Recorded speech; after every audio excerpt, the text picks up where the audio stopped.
And I'm Heather Branch here with Mike to talk about the things you can be working on now to better prepare for your financial future. As you get closer to your retirement goal line, you've got a lot to figure out.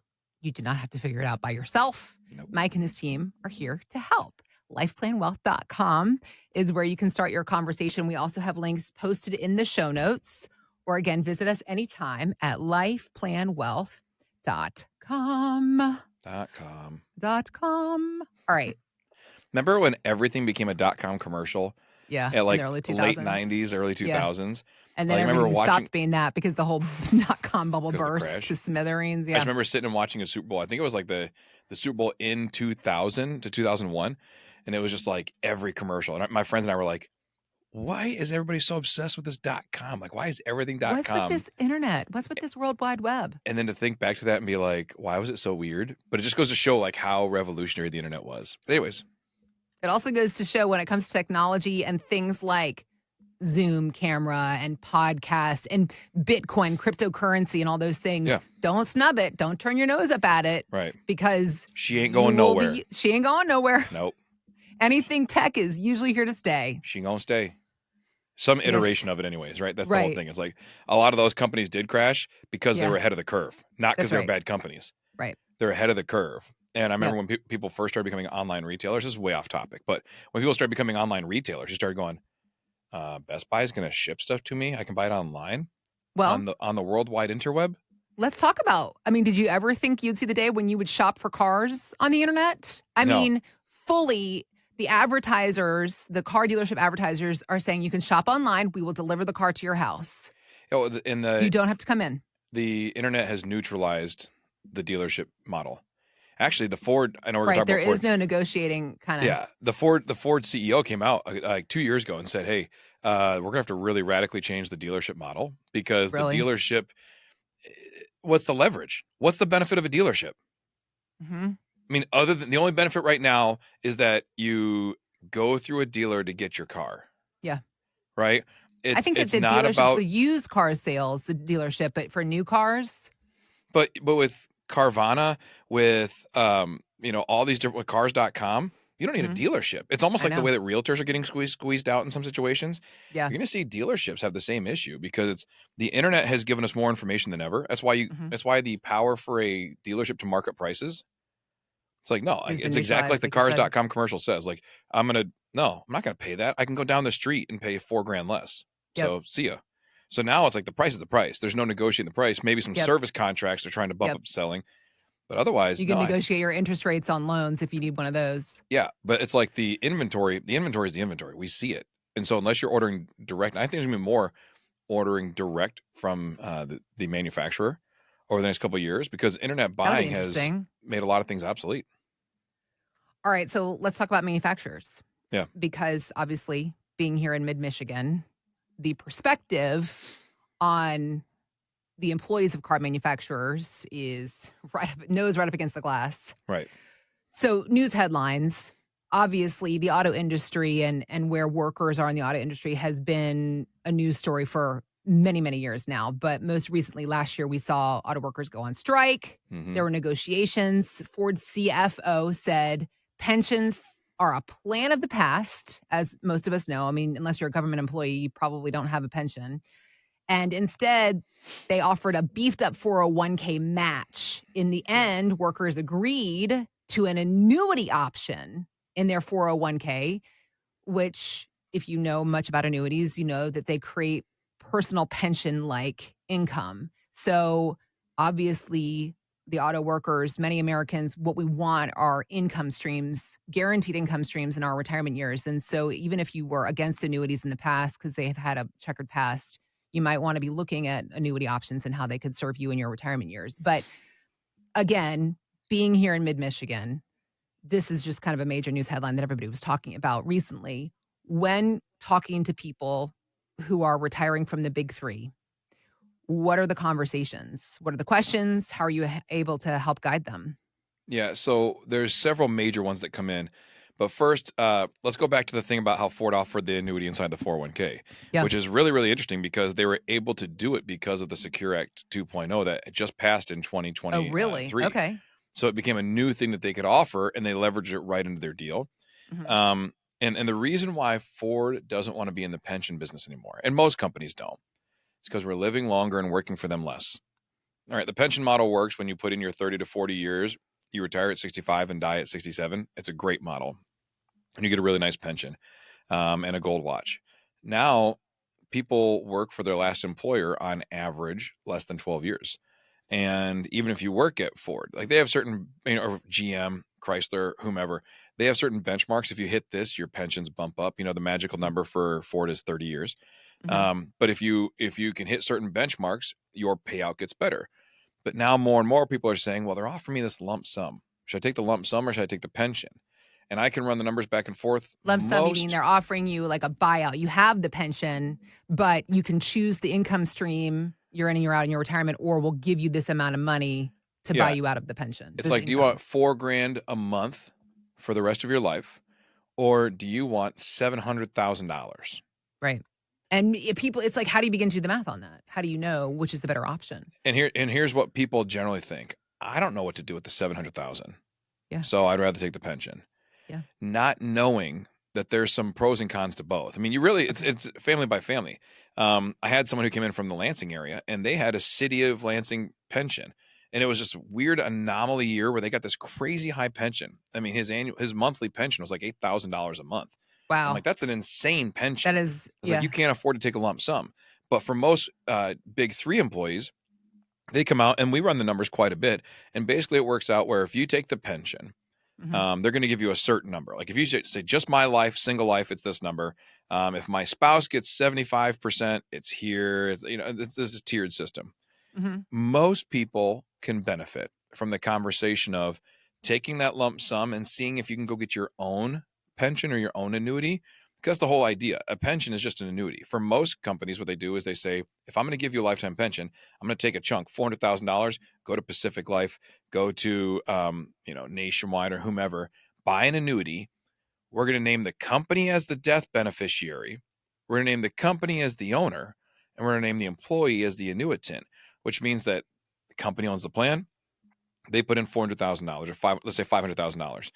The employee is an annuitant, which means they get X amount of dollars, and it's pulling the cash value of the 500,000 down, right? Like if you take out 15 grand a year, well, then your cash goes down by 15 grand a year. If you die 5 years in and your spouse dies and there's no more there's no more annuitants to be paid, whatever cash is left in the plan goes back to the company. Right. They name themselves as the beneficiary. They get the death benefits. If you take the lump sum and do the same thing, most of the time we can get a very similar, if not better income with 100% survivorship for your spouse. So not only like whatever you get is what they get. It's a second to die income, which is great. So it's lower than your pension single pay, but oftentimes it's the same or better than the 75% pay for a spouse. And they get 100% payout. And then if anything happens to both of you, your kids get the cash. If there's still money left in the plan. If there's money left. Okay. Right. Generally, there's not, because if you live a nice long retirement, it's going to run out of money. But at least if the worst happens, the company doesn't win, your family wins. Right. So I say wins. They obviously they lose you, but they get, if it's going to pay out to somebody, it should pay out to the family. Right. So that's what happens if you take a lump sum. Now, as long as the numbers work out, most of the time we recommend that, not always. But that's the discussion. But when you come to somebody and say, all right, I'll give you $4 or $5 grand a month, or you can figure it out yourself with $650,000. A lot of people will say, I don't know finance. I don't know this stuff. So I'll just take the pension because of what I know. And I don't have to worry about it. And I understand that perspective. You're just leaving a lot of money on the table most times. So oftentimes that's worth the discussion. And why is Ford pushing more towards this beefed up 401k? They're going through the same financial struggles everybody else is. For all of our Ford. Any company that has a pension is trying to get out of it because they can't handle the financial strain. Again, we live longer. And so, think about this. If they are going to an insurance company and they're saying, hey, insurance company, I want to buy an annuity to cover Mike's life. And then if Mike dies, Kimberly gets a portion, right? That's their ratio. If we are dying at 73, the insurance company says you only got to put in $300,000 to get that income. If you die at 80, if the actuaries say we're going to live to 80, they say, well, now you have to put in about $500,000. If the actuarials say that we're living to 83 to 85, well, now they're going to say you have to put in $700,000 to get the same income. So why do companies not like pensions so much anymore? Because we're living longer. And studies show that if two of you make it to 65, it's like an 85% that one of you is going to make it to 80. And like more and more people are living longer and longer. Mhm. So the company has to foot the bill on a bigger number Mhm. to get the lifetime payout. So it's becoming more expensive to offer pensions. And so instead they say, you do your own pension. You take care of yourself. What we'll do is they'd rather give you an extra 2% a year or 1% a year. We'll beef up your 401k so you have more money. They're not altruistic. They're making sure their bottom line is better because they don't want to be on the hook for the largest generation in history retiring and Mhm. being on pensions. They're trying to get out of those. We just talked, it's called a legacy cost. They want out of the legacy cost and they want to do more of those things. And I sit down with so many people who say, well, I've got this model, I've got this plan. And then we get these buyouts. I remember a couple of years ago on Halloween, basically they came out and announced GM was doing a huge buyout for a lot of their white collar engineers. They wanted to just get a lot of them off the books. This is in 2018, 2019. Mhm. And I had a client we've been working with. He was still he was an engineer at GM. He said, I got about 2.5, 3 more years. And until this project's over, when the project's over, I'll step out. Mhm. And then he gets this phone call or this offer to be bought out. And he was like, Mike, I think it's too good to be true. Like, I don't think I can pass this up. So let's run the numbers. So he brings it in. We walk through it all and say, you're right. It's a really good deal. If we buy our own pension, use our own annuity, here's what you're going to get. And we That walked it happened through. to I remember this happening to a lot of this happens to airline employees too, does it not? Airline Yeah. employees, because my mom had several of her best friends were Delta flight attendants, and I remember them talking about it however many years ago, Yeah, and and any she was system saying that they has wonder given what out they need to do. pensions, yeah, any system that's ever given out pensions, they're trying to walk them back now because that's always been the saving grace. Like, all right, well, we're not going to give you so much in your 401k, but I'll take care of you for life. That plus your social security, it's all you're going to need. Well, Right. then the reality is that's shifted and that's changed. And the market is adjusting to that, and not like the stock market, but like the marketplace is adjusting to a less pension or almost no pension society.